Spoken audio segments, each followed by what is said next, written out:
right, we'd like to welcome 2022 Sentry Tournament of Champions winner Cameron Smith to the interview room here.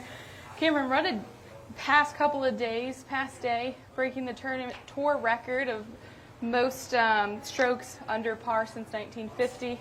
Just talk us through how it was out there. Yeah, it was pretty crazy. I felt like, with Johnny obviously playing with him over the weekend, I felt like I needed to make a birdie to kind of keep up with him or stay in front. Just lots of good golf. The putts kept going in. That was the key over the weekend, I think, just to see the putts go in, and that was it. Awesome. And fourth win on tour for you.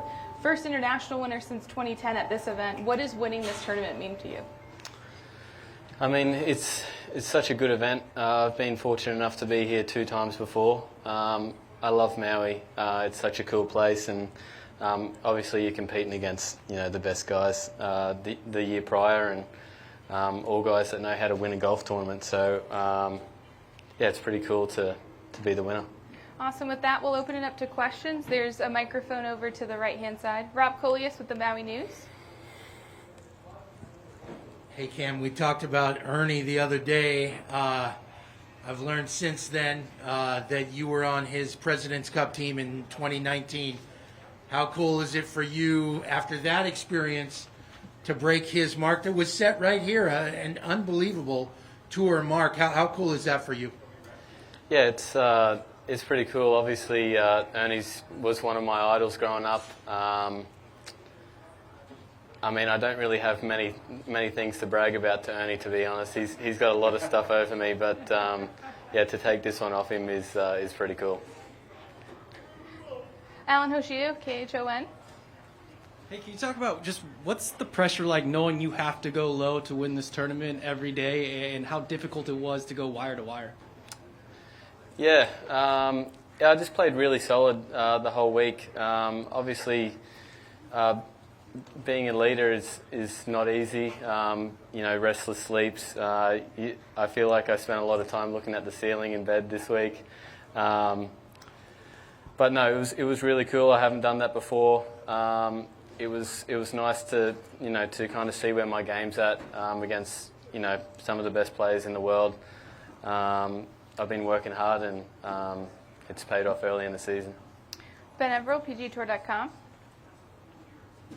Mate, speaking of that, you're into the world top 10 for the first time. Clearly a goal of yours, and I assume you have further to go. Yeah, it took me a while to get into the top 20, and I actually didn't know that, so that's really cool. That was one of my goals this year, was to get into the top 10. I don't really know what to say. It's nice that that's done and dusted. Hopefully I can keep cruising up those world rankings. What's more impressive to you, the fact that you were able to hold fire and keep pace and obviously win this, or you were able to do it with playing with Jon Rahm, the world #1, over the weekend? I think just stringing 4 really good days together, I think that's always kind of something I've not struggled with, but I've always kind of wanted to do that, and I've always had kind of a scratchy day in there. 4 really, really solid days of golf. Obviously playing with Johnny over the weekend was tough. He kept firing at pins and kept making birdies, and I felt like I had to stay on top of him, and it was nice to do that. Was that a key to it, though, given that we know that you love to fight? Like you said yesterday, you missed the competitive side of golf more than just playing. Yeah. So having him there and knowing that that's, the best at the moment in the world, did that keep you on task? He's the best golfer in the world, and there's many reasons why he is. He flushes it, and it seems like he drains every putt he looks at. So, it was nice to kind of overcome that and kind of give some punches back, I guess, to him, and give him something to think about. And you get to go to a venue next week. You've also won it. What's it like to have the double? And you're looking forward to keeping the roll going? Yeah, this is as close as we get, basically, on the PGA Tour to home. So, it's nice to have a couple of wins here. I'm really looking forward to next week. Obviously, I've got a really good history there. I've won there before. I love the golf course. It reminds me so much of where I grew up playing golf. I feel really comfortable around there, and I can't wait for Thursday. I know that's. I feel like I'm drained at the moment, but I'm excited for next week already. Doug Ferguson, Associated Press. A number of times when you had a one-shot lead and Jon put some pressure on your tee shot at 14, second into 15, and you answered every time. I just wondered if there was a particular shot you were particularly proud of. Trying to play off the tee, or what was that? Sorry. Just after, I can't. This thing's had a lot of feedback. Can I turn it off? No, sorry. Just when you're protecting a one-shot lead and Jon is hitting first, either off the tee at 14 or into 15 first at Sentry, get good shots in, put pressure on you, and you answered every time. Was there any of those shots that gave you that you were particularly pleased with? I mean, all of them, to be honest. I was really pleased with my driver all week. I felt like last year it let me down a lot. So to be able to hit so many fairways, especially under pressure, was really good. And I mean, a couple of those wedge shots of some grainy stuff, I think could have gone pretty sour pretty quickly. So yeah, I mean, it was just all solid stuff. I mean, I felt like I couldn't miss a shot, otherwise, Johnny was going to overtake me. Okay. And secondly, I mean, look, statistically, the odds aren't in Jon's favor of pulling that putt on the 18th, like you would expect, like you as a competitor would expect to. But I wonder just what kind of, how difficult that 90-foot putt was to get the speed right, to take as much stress off you as possible. Yeah. Or did you just make it look easier than it really was?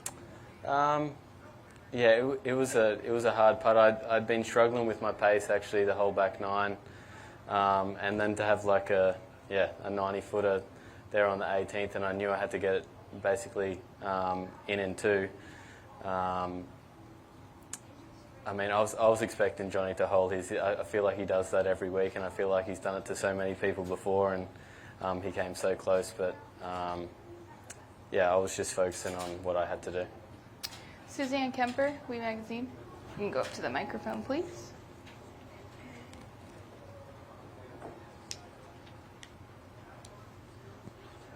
Yes, congratulations, first of all. Thank you. Secondly, what are your other goals for this year? Because we know Sony is one of your favorites, but what are the other ones that you haven't accomplished yet that you're still shooting for? I think one of the big goals for most of the guys out here is just to make it to Atlanta, to the Tour Championship. If you make it to Atlanta, you've done something really good for a long period of time.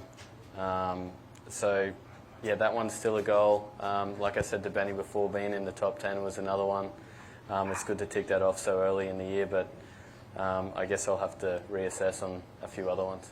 Okay, we have President's Cup too, which you will be there, I'm sure, right? Yeah, I definitely want to be on that team.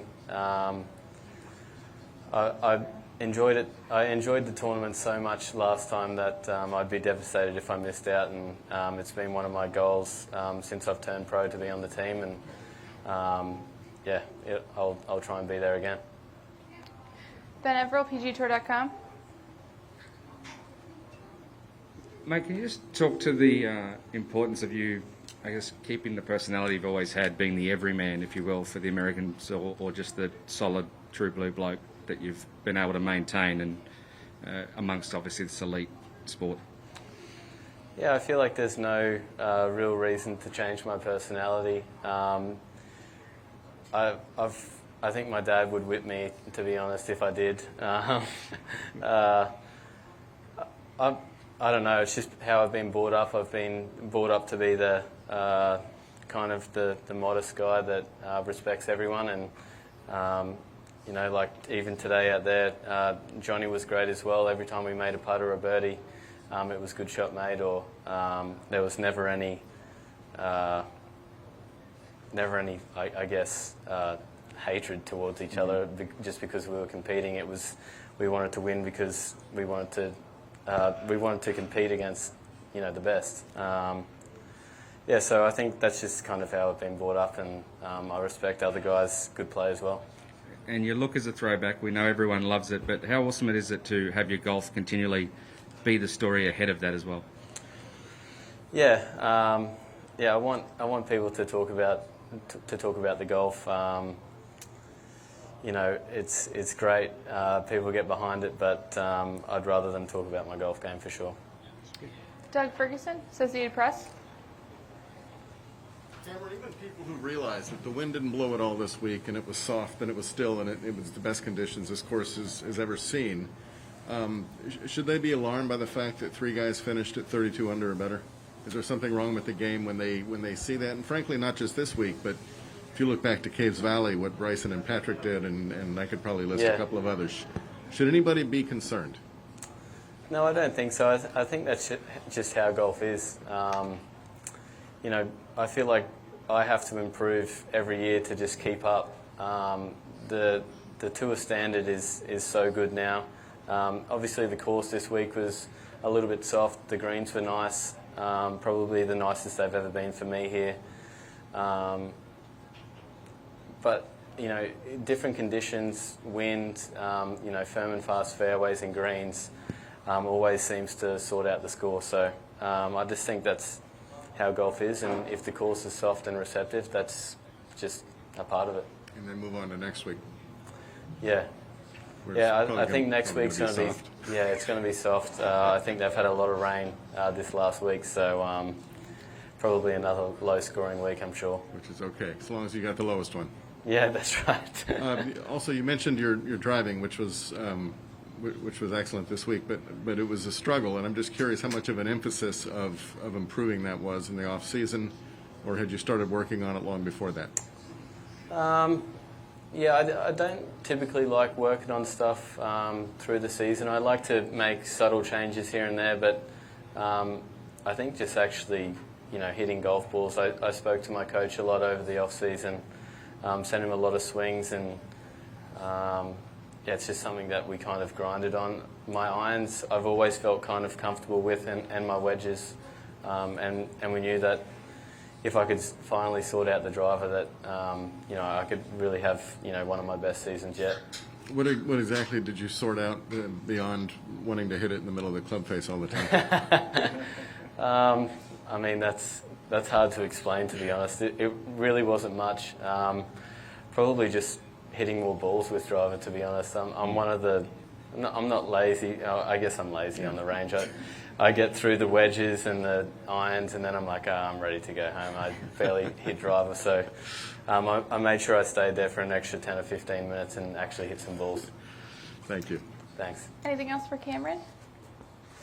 All right, Cameron. Congratulations. Thanks. Thank you. Well done.